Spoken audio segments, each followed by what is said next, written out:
Hello everyone, this is Aarti and welcome to SR education online classes. हम लोग जो discuss कर रहे थे वो एजुकेशन साइकोलॉजी में टॉपिक वाइज चीज़ों को कंप्लीट कर रहे थे। आज का जो टॉपिक है हमारा अलाभान्वित बालक के बारे में हम लोग डिस्कस करेंगे या फिर डिसएडवांटेज चिल्ड्रन के बारे में डिस्कस करेंगे। इसमें क्या अलाभान्वित एक विस्तृत या फिर एक विस्तार या फिर एक बड़ा पद है जिसका सामान्य अर्थ है जीवन की सामान्य सुख सुविधाओं से वंचित रह जाना। जो बालक जीवन की सामान्य सुख सुविधाओं से वंचित रह जाता है वो सारे जो बालक होते हैं, बच्चे होते हैं, वो अलाभान्वित या फिर वंचित बालक की श्रेणी में आ जाते हैं।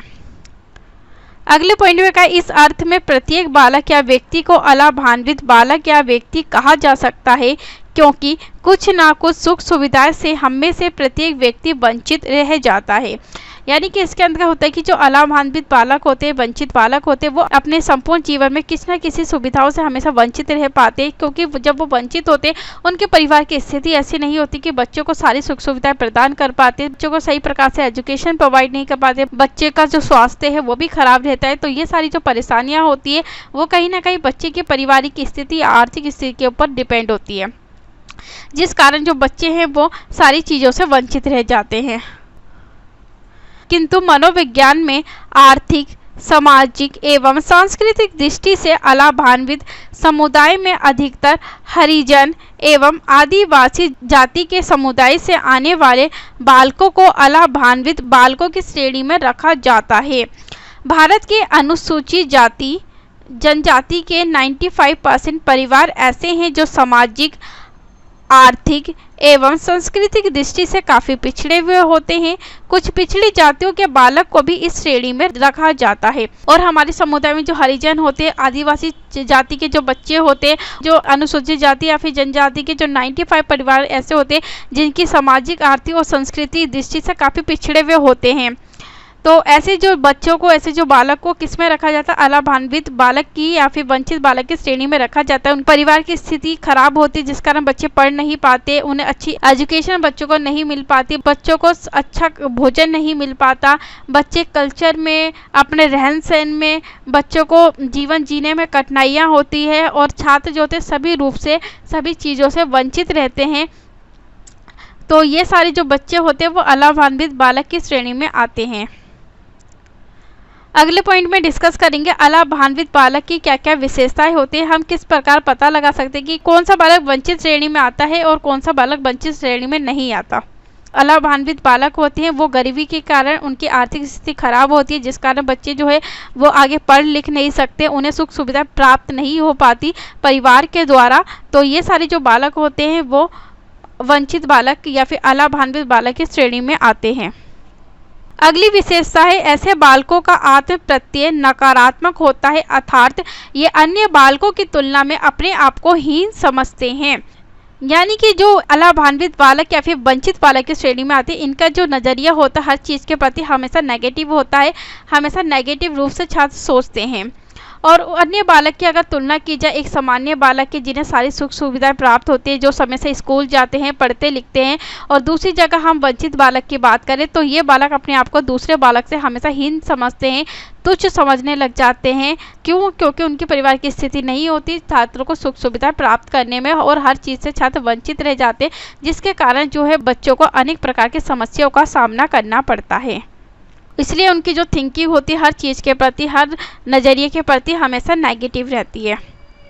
अगली विशेषता ऐसे बालकों में सीखने की जो अभिप्रेरणा होती है वो भी कम होती है, उनके अंदर मोटिवेशन की बिल्कुल भी भावना नहीं होती और वो इतना ज़्यादा सुख सुविधा से वंचित होते हैं, इतना ज़्यादा परेशान होते हैं ऐसे बच्चे और ऐसे बालक सीखने के प्रति, और उनका जो मानसिक स्तर भी बहुत कम विकसित हो पाता है और जिसके कारण बच्चों को अंदर जो मोटिवेशन अगर हम देते हैं तो बच्चे पर कोई असर नहीं होता और उन्हें मोटिवेशन के द्वारा भी हम छात्रों को नहीं सिखा पाते ऐसे बच्चों को, इसलिए वो सामान्य बच्चों से और जो वंचित वर्ग के बच्चे हैं वो पिछड़ जाते हैं। अगली जो विशेषता है अलाभान्वित बालकों की भाषा अन्य बालकों की तुलना में अधूरी, अस्पष्ट एवं अनौपचारिक होती है। यानी कि जो वंचित वर्ग के बच्चे होते हैं, वंचित श्रेणी के बच्चे होते हैं, उनकी जो भाषा और उनकी लैंग्वेज की बात की जाए वो हमेशा अधूरी होती, इनकम्प्लीट होती है। उन्हें सही भाषा का ज्ञान नहीं होता बच्चों को, और वो उनके जो शब्द होते हैं वो अस्पष्ट होते हैं। उन्हें अच्छे ढंग से शब्दों का प्रयोग करना, अच्छी भाषा का ज्ञान नहीं होता, और उनकी जो शिक्षा होती है अपने परिवार से सीखते हैं या फिर अपने समुदाय के लोग से सीखते हैं। तो इसलिए जो उनकी नॉलेज होती है, उनका ज्ञान होता है और जो शिक्षा होती है वो कैसी होती है, अनौपचारिक होती है। अगली जो विशेषता है वंचित बालक को पहचानने की, वो है बौद्धिक स्तर एवं निष्पादन सामान्य बालकों की तुलना में काफी नीचे होता है। यानी कि जो वंचित श्रेणी के जो बालक होते हैं उनका जो बौद्धिक स्तर होता है, मेंटल डेवलपमेंट होती है, अगर हम उसका निष्पादन करें सामान्य बालक की तुलना में, तो उनका जो निष्पादन है वंचित बालक का वो काफी कम होता है। और इसलिए बालक जो है उनकी जो लर्निंग है वो अच्छे ढंग से नहीं हो पाती। क्यों नहीं हो पाती? ताकि उनके परिवार की आर्थिक स्थिति काफ़ी ख़राब होती है और माता पिता अपने बच्चों को सही चीज़ें उपलब्ध नहीं कर पाते, सारे साधन नहीं प्रोवाइड कर पाते समय से। इसके कारण जो बच्चे हैं वो सामान्य बच्चों से पिछड़ जाते हैं और उनका जो निष्पादन होता है, उनकी जो परफॉर्मेंस होती है वो सामान्य बच्चों की तुलना में बहुत कम होती है। चलिए अगले पॉइंट पर हम लोग डिस्कस करेंगे अलाभान्वित एवं वंचन के मनोवैज्ञानिक परिणाम क्या क्या होते हैं। सबसे पहले आता है संज्ञानात्मक पैटर्न पर प्रभाव। इसके अंतर्गत कायिक संज्ञान एक ऐसा सामान्य पद होता है जिसके अंतर्गत बालक के चिंतन, प्रतिक्षण, संवेदन, स्मृति का अध्ययन शामिल है। ऐसे बालकों का संज्ञानात्मक विकास सामान्य बालकों की तुलना में काफ़ी कम होता है। अगर मनोवैज्ञानिक रूप से हम बच्चों का अगर समझे तो ये जो बच्चे होते हैं हर चीज़ में पिछड़े हुए होते हैं, उनकी थिंकिंग पिछड़ी हुई होती है, सोचने समझने की शक्ति काफ़ी कम होती है, उनकी मेमोरी बहुत कम होती है सामान्य बच्चों की तुलना में। क्योंकि जो सामान्य बच्चों को सारी सुख सुविधाएं प्राप्त होती है और वहीं दूसरी जगह जो वंचित वर्ग बच्चे हैं उन्हें जो सुख सुविधा है, साधन है, वो सही ढंग से जब उपलब्ध नहीं किए जाते हैं, उन्हें प्रदान नहीं किए जाते, उन्हें सीखने का परिवेश नहीं दिया जाता, तो ऐसे बच्चे जो है हर चीज़ में पिछड़ जाते हैं गरीबी के कारण। कई बार अगर वो स्कूल भी पढ़ते तो स्कूल में उन्हें बीच में ही अपनी पढ़ाई छोड़कर काम धंधे पे लगना पड़ता अपनी परिवार की स्थिति को देखते हुए। कई बार माता पिता भी अपने बच्चों को जो है गरीबी के कारण पढ़ाई लिखाई छुड़वा देते हैं, उन्हें संपूर्ण शिक्षा प्रदान नहीं कर पाते। अगले पॉइंट पे क्या है, अभिप्रेरणात्मक पैटर्न पर प्रभाव। अलाभान्वन एवं वंचन से बालकों में उपलब्धि आवश्यकता कम हो जाती है। अलाभान्वित बालकों में शिक्षा, आय एवं पैसे के प्रति आकांक्षा स्तर हमेशा निम्न रहता है। यानी कि जो अलाभान्वित बालक होते हैं उनको सही प्रकार से जब हायर एजुकेशन उन्हें प्रोवाइड नहीं की जाती, उनकी जो उपलब्धि होती है, उनकी जो अचीवमेंट होती है वो भी सामान्य बालक की तुलना में हमेशा कम होती है। और वो जो अलाभान्वित बालक होते हैं अगर उन्होंने जैसे 5th क्लास तक पढ़ाई कर ली, 8th क्लास तक पढ़ाई कर ली, तो उनके लिए वो सफिशेंट होता है क्योंकि परिवार की स्थिति नहीं होती कि बच्चों को आगे पढ़ाया जाए। तो वो क्या करते हैं, उसी जो एजुकेशन प्रोवाइड होती है जितनी भी उसमें उन बच्चों को अपना जीवन बिताना होता है। अगर वो कहीं जॉब करते, नौकरी करते, अगर उन्हें कम पैसे भी दिए जाते 2000, 3000, 5000, तो वो उसमें ही खुश रहते हैं और इस प्रोफेशन के प्रति भी बच्चों को कोई रुचि नहीं होती क्योंकि परिवार की स्थिति को देखकर उन्हें प्रोफेशन का चुनाव भी बच्चे अच्छे प्रकार से नहीं कर पाते। इसलिए जो ऐसे बच्चों में जो आकांक्षा होती है वो हमेशा निम्न स्तर की होती है सामान्य बच्चों की तुलना में। अगले पॉइंट में क्या है, शैक्षिक उपलब्धि पर प्रभाव। अलाभान्वित बालकों के पास शैक्षिक साधनों एवं ऐसे बालकों के प्रति शिक्षक की मनोवृत्ति अनुकूल न होने के कारण इनकी शैक्षिक उपलब्धि हमेशा निम्न रहती है। यानी कि अगर हम बात करेंगे जो ऐसे शिक्षक होते हैं वो वंचित वर्ग की बच्चों को अच्छे से समझ नहीं पाते, उन्हें सीखने का सही वातावरण परिवेश नहीं प्रदान कर पाते, ना ही बच्चों को अच्छे प्रकार से समझ पाते, ना उनकी रुचियों का ध्यान रखा जाता है, तो ऐसे बच्चे जो अपने एकेडमी में भी काफ़ी निम्न स्तर के हो जाते हैं और सीखने में अन्य बच्चों की तुलना में पिछड़े रह जाते हैं। और ऐसे बच्चे जो होते हैं जब उन पर ध्यान नहीं दिया जाता अध्यापक के द्वारा तो वो कभी कभी डिप्रेशन का शिकार भी हो जाते हैं और इसके कारण उनकी जो सारी परफॉर्मेंस हो जाती है वो हमेशा पिछड़ जाती है। इसलिए उनकी जो अचीवमेंट और परफॉर्मेंस होती है वो कैसी होती है, लो होती है, कम हो जाती है। तो टीचर को जो वंचित वर्ग के बच्चों पर भी पूरा ध्यान देना चाहिए और उन्हें सिखाने के लिए मोटिवेट करना चाहिए। अगले पॉइंट पे डिस्कस करेंगे अलाभान्वित बालकों की शिक्षा हम किस प्रकार से प्रदान करवा सकते हैं ताकि जो वंचित वर्ग के श्रेणी के बच्चे हैं वो भी सामान्य बच्चों की तुलना में अपने आप को उतना स्थापित कर पाएं और उतने अच्छे तरीके से जो शिक्षा है वो भी प्रदान कर सकें।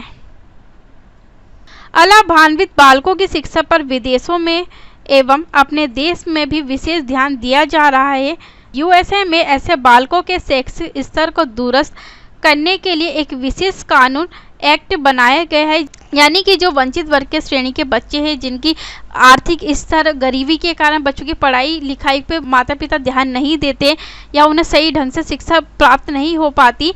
तो ऐसे बच्चों के लिए जो सरकार ने बहुत सारे कदम उठाए हैं और चाहे वो विदेशों की बात करिए या अपने इंडिया की बात करें तो ऐसे बच्चों पे बहुत ज़्यादा ध्यान दिया जा रहा है ताकि जो बच्चे हैं वो किसी चीज़ से वंचित ना रह पाए, ऐसे बच्चे भी आगे बढ़े और सीखने के लिए तत्पर हो। तो जो यूएसए में जो बच्चों के जो शैक्षिक स्तर को सुधारने के लिए जो एक्ट को लागू किया गया है वो एलिमेंट सेकेंडरी एजुकेशन एक्ट 1956 के द्वारा छात्रों को संपूर्ण सुख सुविधाएं प्रदान की जाती है ताकि जो वंचित वर्ग के बच्चे हैं वो भी सीख सके, उन्हें एजुकेशन में भी हेल्प हो सके और बच्चे जो है अपना जो जीवन है वो अच्छे ढंग से जी पाएँ और सीखने के अनेक अवसर भी सरकार के द्वारा छात्रों को दिए जा रहे हैं। अगले पॉइंट में डिस्कस करेंगे भारत में ऐसे बालकों के लिए निःशुल्क शिक्षा योजना, मुफ्त पाठ्यक्रम या फिर मिड डे मील प्रोजेक्ट एवं स्कॉलरशिप के द्वारा इनके शैक्षिक स्तर को उठाने का प्रयास किया गया है। भारत यानी कि इंडिया के अंदर भी जो वंचित श्रेणी के बच्चे हैं, वंचित वर्ग के जो बच्चे होते हैं उन्हें निःशुल्क यानी कि जो शिक्षा होती है वो निःशुल्क प्रदान की जा रही है। शिक्षा और जो पाठ्यक्रम वो भी मुफ्त फ्री में दिया जा रहा है छात्रों को ताकि जो पढ़ने के लिए बच्चों को ज़्यादा से ज़्यादा बढ़ावा दिया जाए, ज़्यादा से ज़्यादा मोटिवेट दिया जाए ताकि जो परिवार है, अगर परिवार की स्थिति अच्छी नहीं है कि वो अपने बच्चों को पढ़ाया जाए तो सरकार कदम उठा रही है कि वो भी उन बच्चों को आगे पढ़ाने में हेल्प कर सके और ऐसे बच्चों को जो है आगे बढ़ावा दे सके पढ़ने के लिए ताकि वो बच्चे भी पढ़ लिख कर समाज के लिए कुछ अच्छा करें और अपना अच्छा योगदान करें। और ऐसे बच्चों के लिए मिड डे मील भी प्रदान किया जा रहा है ताकि जो बहुत सारे जो बच्चे थे गरीबी के कारण या परिवार की स्थिति खराब होने के कारण जो भूखे पेट पढ़ाई करते थे तो ऐसे बच्चों को पढ़ाई में भी मन नहीं लगता था, तो अब सरकार के द्वारा मिड डे मील का भी आयोजन किया गया, स्वास्थ्य का भी ध्यान रखा जाए और छात्रों की पढ़ाई लिखाई का भी जो ध्यान है वो भी रखा जाए। और उसके साथ साथ जो बच्चे अगर हायर एजुकेशन प्रदान करना चाहते हैं सरकार के द्वारा स्कॉलरशिप भी बच्चों को दी जा रही है ताकि जो बच्चे का शैक्षिक स्तर है वो भी उठ सके और बच्चे जो है आगे अपने भविष्य में कुछ बन के और अपने समाज को एक नई दिशा दे सके। अगले पॉइंट में डिस्कस करेंगे अलाभान्वित बालकों की शिक्षा के लिए दिए गए कौन कौन से सुझाव हैं। सबसे पहले है घरेलू वातावरण में सुधार करना। जो वंचित वर्ग की श्रेणी के बच्चे हैं ऐसे बच्चों के जो घर की स्थिति अगर अच्छी नहीं होती या माता पिता में कलेश होता है, लड़ाई झगड़े होते हैं, तो हम क्या कर सकते हैं, ऐसे बच्चों के लिए अभिभावक के साथ मिलकर उनके घर के वातावरण को समृद्ध और खुश बनाया जा सके ताकि जो बच्चे की जो शिक्षा है, दृष्टिकोण है वो भी समृद्ध हो सके और बच्चों को माता पिता का प्यार और सहयोग अच्छे ढंग से मिल सके और बच्चों को सीखने के लिए हमेशा तत्पर भी बनाया जा सके। ऐसे बच्चों के लिए हमेशा शिक्षक और बच्चों के अभिभावक होते हैं, पेरेंट्स होते हैं, उन्हें दोनों को साथ मिलकर कार्य करना होता है ताकि बच्चे जो है अपने गोल्स को अच्छी तरीके से अचीव कर पाएं। अगले पॉइंट में ऐसे क्षेत्र में जहां ऐसे बालक अधिक हो विशेष शैक्षिक अभियान चलाना चाहिए। कहने का तात्पर्य कि जहाँ पे बहुत सारे जो गरीब छात्र होते हैं जो पढ़ लिख नहीं पाते, हर चीज़ से वंचित रहते हैं या वंचित श्रेणी के अंतर्गत आते हैं बालक, तो वहाँ पे हमें क्या करनी चाहिए कि विशेष प्रकार का जो शैक्षिक अभियान है वो भी चलाना चाहिए ताकि जो बच्चे हैं हमें बच्चों को वहाँ रह के भी शिक्षा प्रदान कर सके और बच्चों को अनेक अवसर दे सके सिखाने के लिए और बच्चों को आगे बढ़ाने के लिए कि बच्चे जहाँ हैं वहाँ पे बच्चों को फ्री एंड कंपलसरी एजुकेशन भी उसी जगह पे प्रोवाइड हो सके आसानी से। अगले पॉइंट में क्या, ऐसे बालकों के लिए आश्रम की तरह के स्कूल की स्थापना भी की जानी चाहिए। यानी कि जो ऐसे बालक होते हैं जिनके पास घर नहीं होता, परिवार की स्थिति खराब होती है कि बच्चों को घर पे रह के पढ़ाया जा सके, तो ऐसे बच्चों के लिए हम क्या कर सकते, स्कूल के तरह का जो आश्रम होता है वहाँ पे बच्चों को सारी सुख सुविधाएं प्रदान कर सकते हैं ताकि जो बच्चे हैं उस आश्रम में, उस स्कूल में रहकर अपनी जो पढ़ाई है आगे की वो अच्छे से कर पाएँ। तो हमें आश्रम की भी व्यवस्था करनी चाहिए बच्चों के लिए ताकि बच्चे जो है किसी प्रकार से पिछड़े हुए ना रह जाए हमारे समाज में। अगले पॉइंट पे अलाभान्वित बालकों की शिक्षा के लिए चलाई जा रही योजना की सफलता का मूल्यांकन समय समय पर भी होता रहे। कहने का तात्पर्य जो वंचित वर्ग के बच्चों के लिए जो योजनाएं चलाई जा रही है सरकार के द्वारा, फिर अन्य एनजीओ के द्वारा, तो हमें उसका समय समय पर इवैल्यूएशन करना भी बहुत ज़रूरी होता है, ताकि जो बच्चे हैं कहीं कोई कमी ना रह गई हो, बच्चे सीख भी पा रहे नहीं पा रहे, बच्चों में कोई इंप्रूवमेंट हुई है, बच्चों में अंदर से कोई कमी तो नहीं है, किसी चीज़ का शिकार तो नहीं हो गई, तो इसका भी इवैल्यूएशन करना चाहिए ताकि बच्चे जो है समय समय पर उन्हें सुधार हो सके और बच्चों को सिखाने के लिए तत्पर बनाया जा सके और बच्चों को संपूर्ण एजुकेशन भी प्रोवाइड की जा सके। तो हर चीज़ के प्रति जो निरीक्षण है, इवैल्यूएशन, वो भी समय समय पर करना चाहिए। अगले पॉइंट में क्या है, सामुदायिक चिकित्सा। समाज के शिक्षित व्यक्तियों एवं सरकार को चाहिए कि ऐसे बालकों के परिवार में शिक्षा के प्रति उदासीनता को दूर करने का प्रयास करें। जो हमारे समुदाय में शिक्षित व्यक्ति और सरकार के द्वारा क्या किया जा सकता है, जो बालक जो किसी भी चीज़ से वंचित रह गए हों, जिनकी फैमिली की कंडीशन अच्छी नहीं होती, आर्थिक स्थिति, तो शिक्षित व्यक्तियों के द्वारा उन बच्चों की मदद भी की जानी चाहिए, उन्हें शिक्षा जो है अच्छे ढंग से प्रोवाइड भी करवानी चाहिए हमारे समाज में भी, ताकि जो बच्चे हैं बच्चों को सीखने का अच्छे से मौका मिल सके, वो बच्चे भी आगे आके अपनी जो भूमिका है उसे निभा सकें। समाज को भी मदद करनी चाहिए और सरकार को भी मदद करनी चाहिए, तो ताकि ऐसे बच्चों को सिखाने के लिए, पढ़ाने के लिए बढ़ावा दिया जा सके ज़्यादा से ज़्यादा।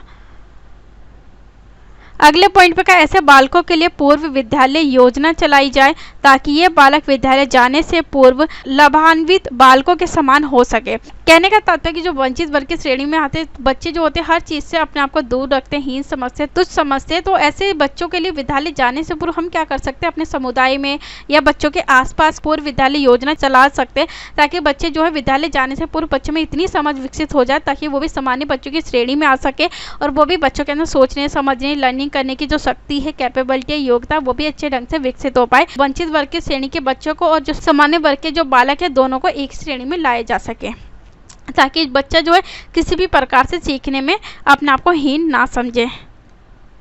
आज की क्लास को यही समाप्त करते हैं। अगली क्लास में कुछ अगले टॉपिक से रिलेटेड हम लोग डिस्कस करेंगे और थैंक यू सो मच आज की क्लास के लिए।